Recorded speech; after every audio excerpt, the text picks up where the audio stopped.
真侪人伫7月初拜拜时，拢会传真济水果甲四小作为贡品。不过这水果若食袂了，真正是真拍算。北港老厝社区的关怀店邀请老师教这士大做苹果饼，问好这士大人呢，士大了解到咧苹果有无共款的食法，嘛解决水果食袂了的问题。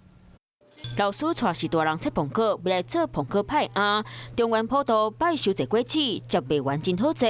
北港老厝社区关怀中心邀请老师来到社区教士大人做苹果派，让士大人了解苹果无共款的食法，做出来点心酸甜啊酸甜，让大家食过拢学了解得知。这苹果派超棒的，吃起来酸酸甜甜的。老师讲做苹果派其实真简单，材料嘛真好摕到，除了用苹果做啊，买当用别种果子来做。咱即马利用咱即马拜拜有这个水果的，个咱长辈牙口不好，所以呢，咱互伊体验到无共款的食法啦。 老厝社区关怀中心为3月开始试办课程，逐礼拜1到拜5拢无共课程，因透过安排趣味活动，让士大人在生活上袂无聊。